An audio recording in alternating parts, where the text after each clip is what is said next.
Hi, it's the Friday TNT. A quick view of the main news stories from around Thailand. This week's just gone like that, but dominated by this story of the Singapore Airlines flight and the other turbulence encountered by the plane and, well, the people strapped inside it, or not strapped inside it, as the case may be. Now, just a quick recap of what's going on. According to the BBC.com, we've got a toddler among the 40 in hospital after the turbulence flight. A 2-year-old is among those receiving treatment in Bangkok. 40 people remain in hospital, with half in intensive care, with majority suffering spinal injuries. Out of the 41, those currently in hospital and one who's been discharged, there were 22 cases of spine and spinal cord injuries, 6 skull and brain injuries, and 13 muscular and soft tissue conditions. 17 people have undergone operations, 9 were related to spinal injuries, and the 2-year-old was being treated for concussion.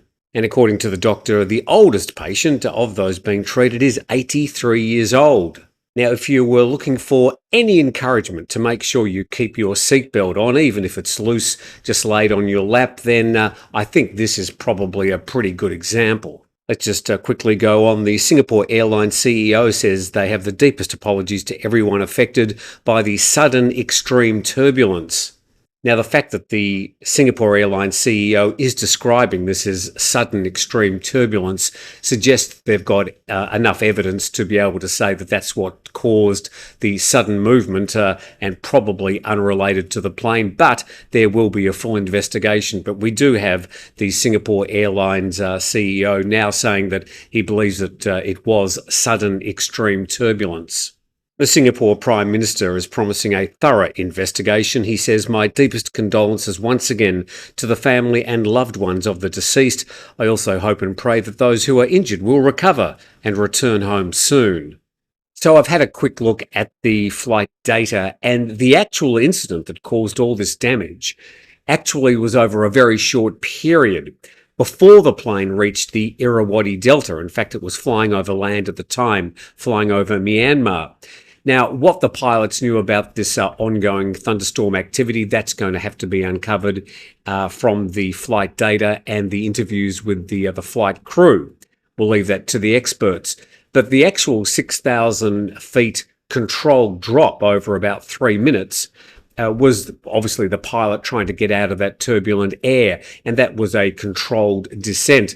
The turbulence happened, as I said before, that controlled descent, and it was the plane moving up a couple of hundred feet, then down a couple of hundred feet a few times. So, yeah, it must have been quite violent. All right, now to our next story, another follow-up to a story we've been following. And it's not that I want to harp on this, it's just that there are people who are obviously interested in the topic. I understand not everybody's going to be interested in every topic we do, but a lot of people have invested a lot in the cannabis industry for whatever reason. Now, let's go to the latest. And Cowside English says the Public Health Minister yesterday said the ministry is now preparing new regulations. Now, that should be about cannabis flowers being illegal substances, I think. Now, it will be the first step towards recriminalising marijuana for recreational purposes. We follow up with a Bangkok Post story. Its headline, "Cannabis Permit System in Pipeline," and the Health Minister Somsak reiterates determination to ban all recreational use. And the story says that permits will be required to grow and use cannabis for medical purposes and research, and recreational use will be banned under the new legislation. His comments follow the surprising policy reversal earlier this month by the Prime Minister, who pledged to recriminalise cannabis by the end of the year after it was decriminalised in June 2022. The Public Health Minister says the details of the licensing process are still being worked out, and he said the permit system must not place an unreasonable burden on the public, and said there'd be a grace period for the public to adjust. And pro-cannabis groups have protested against Mr. Saitar's move, saying it stands to damage business confidence after thousands of cannabis cafes and dispensaries sprang up after legislation, an industry projected to be worth up to $1.2 billion US. And in order to curb recreational use, Mr. Somsak said the cannabis buds and flowers would be reclassified as Category 5 narcotics, and the leaves, branches, roots, stems and seeds would still be available to use for approved health and medical applications. So I'm doing nothing more here than just bringing you up to date with the news from the Public Health Minister, just so you know what's going on in his head at the moment. So there's no need to attack me. There's no need to get into a whole diatribe about alcohol versus cannabis versus methamphetamine. If you're going to comment, let's stick to the topic and the story that I've read.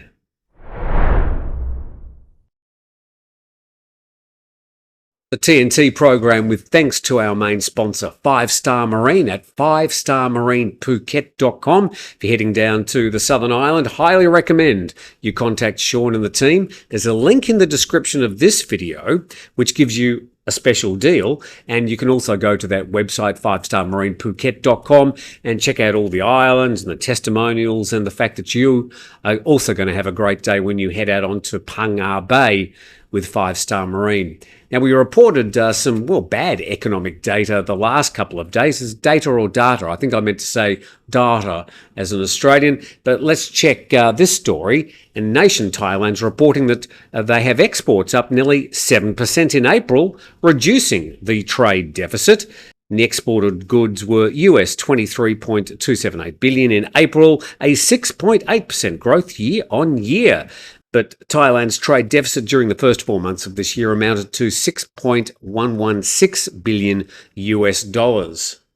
Well, a bit of a sad finish there to an otherwise uplifting story about the export situation in Thailand.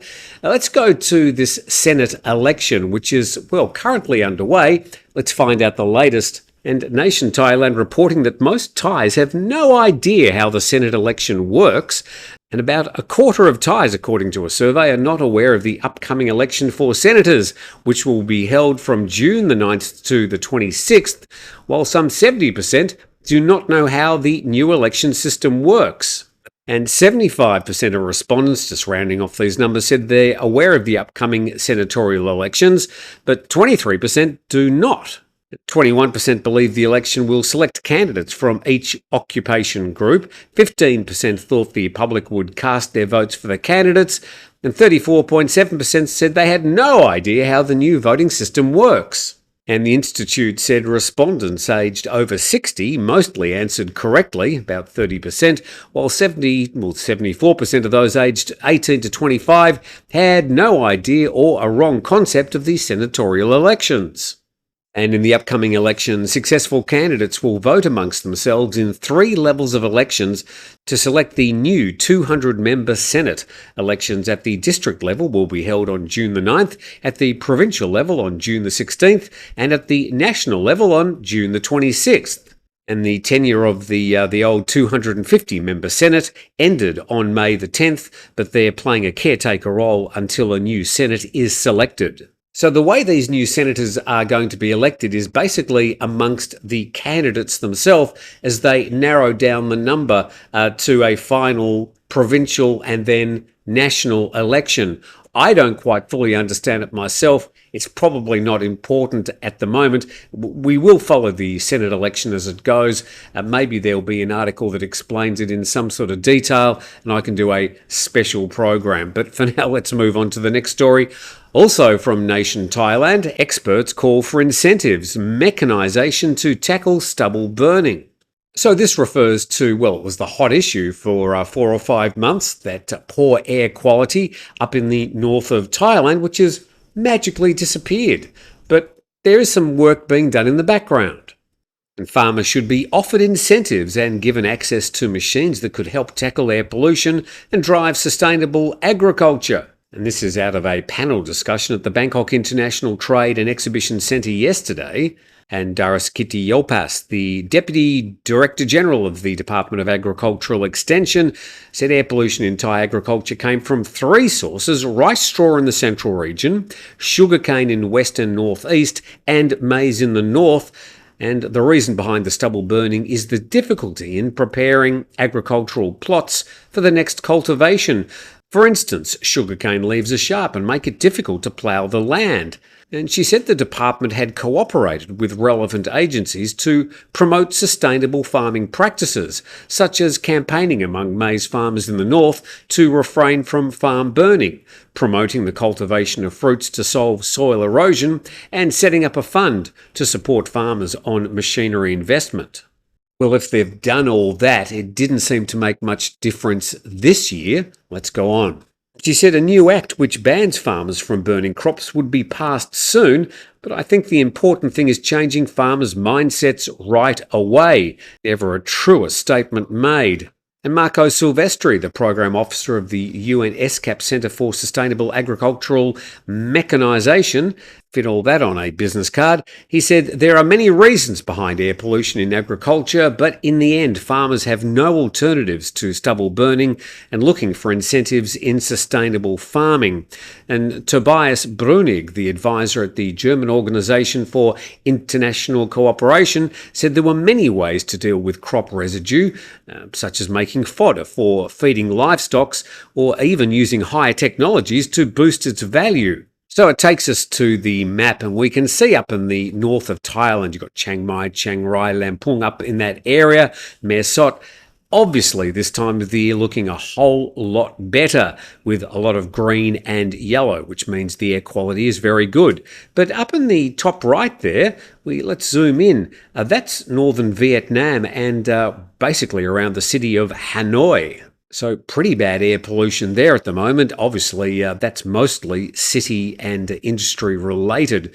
Moving to our next story in ThaiPBSWorld.com, and 19 students injured in road accident in Songtaew. And 19 students were injured, some of whom are in serious condition, when a Songtaew school bus in which they were travelling was struck by a pickup truck in Songtaew province. That's right on the border of Cambodia. And the force of the impact forced the bus off the road and into roadside bushes. Several students were thrown out of the vehicle, and police checked the pickup truck and found 3 bags containing 30,000 methamphetamine pills. Obviously, they detained the driver for questioning. So in this case, it was not an interprovincial bus. It was a local Songtaew, one of those trucks with the slatted timber sides, all open. Some students are going to be spending some time recovering from that. I hope they all recover well. And the pickup truck that hit them had 30,000 methamphetamine pills. Now, a man who's also had a bad day, a Swedish man in Phuket. Swedish man threatens Phuket rental house owner, arrested for overstaying 972 days. And the Swedish man was breaking into a rental house where the homeowner no longer allowed him to rent. The man became unhappy and threatened to return and kill the owner. And the immigration police then investigated. They, along with tourist police, went to monitor the area. And Mr. Francesco, a 33-year-old Swedish national, drove into the area in Sayuan Road. This is in Rawai, down the south of the island. And the officers then revealed themselves and invited him for questioning. How polite. And Mr. Francesco initially refused to get out of the car with a little dog inside, but the officers persuaded him. I bet they did. Until he agreed to come out, he was unable to present his passport, so the officers again invited him to the Phuket Immigration Office. They found that he'd originally entered the kingdom back in February 2020 and granted a non-B visa for 90 days. But apparently his permission to stay had expired and he'd overstayed his visa for 972 days. So I think this gentleman's going to have a pretty busy day at the Phuket Immigration Office and then with the police. So a bad day for that particular Swede. And with that, thank you very much for watching. Hopefully you're a bit more up to date with some of the main stories around Thailand. I'd really appreciate it if you took a moment to subscribe. That does more than anything else to help us out. In the meantime, have a fantastic Friday. I'll be back tomorrow morning with our live program between 9 a.m. and 10 a.m. Thai time. Look forward to that. And then, of course, Grumpy Old Men with Steve Ross on Sunday. See you later.